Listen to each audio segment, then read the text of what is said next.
पुतळ्याचे शिल्पकार Jaydeep Apte, structural consultant Chetan Patil यांच्यावरती हत्येच्या प्रयत्नाचा गुन्हा। शिल्पकार आणि कन्सल्टंट यांनी निकृष्ट उभारणी केल्याचा ठपका। शिल्पकार जयदीप आपटे यांच्या कल्याणमधल्या घराला कुलूप। जयदीप आपटेंनी बनवला होता राजकोट किल्ल्यावरील शिवरायांचा पुतळा। मी त्या कामाचा स्ट्रक्चरल कन्सल्टंट नव्हतो, पुतळ्याशी माझा संबंध नाही, आपल्याकडे कोणतीही वर्क ऑर्डर नाही, तसं कोणतं पत्रही नाही, चेतन पाटील यांचा दावा।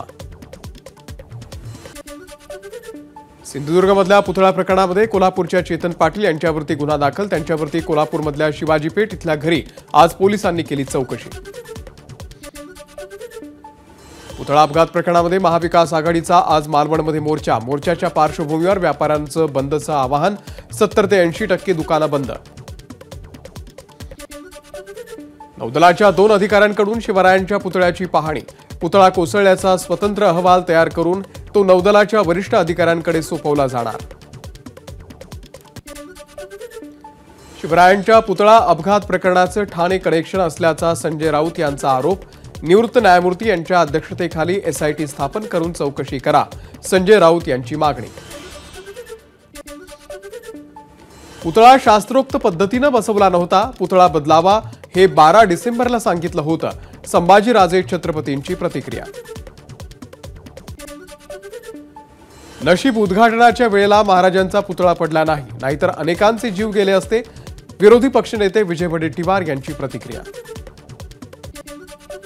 मालवणमधील पुतळा अपघात प्रकरणामध्ये सार्वजनिक बांधकाम मंत्री पालकमंत्र्यांनी राजीनामा द्यावा, आमदार वैभव नाईक यांची मागणी। पुतळा दुर्घटनेमधील दोषींना वाचवण्याचा सरकारचा प्रयत्न, वैभव नाईक यांचं वक्तव्य।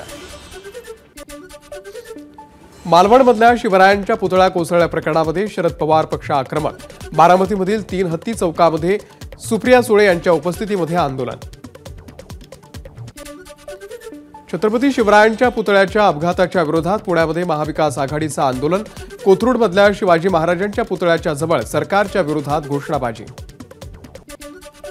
बदलापूर लैंगिक अत्याचार प्रकरणामध्ये निलंबनाच्या कारवाईच्या विरोधात ठाण्याचे शिक्षण अधिकारी बाळासाहेब राक्षे मुंबई उच्च न्यायालयामध्ये निलंबनाची कारवाई ही राजकीयदृष्ट्या प्रेरित असल्याचा राक्षे यांचा दावा।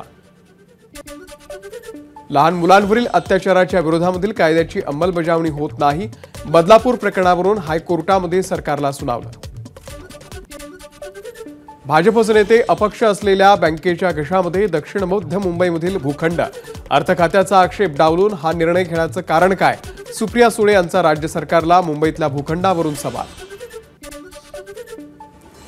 अजित पवारांची जनसन्मान यात्रा आज वसमतमध्ये, सायंकाळी 6 वाजता होणार भव्य सभा। राष्ट्रवादीचे प्रदेशाध्यक्ष सुनील तटकरे, धनंजय मुंडे यासह राष्ट्रवादीचे बडे नेते जनसन्मान यात्रेला राहणार उपस्थित।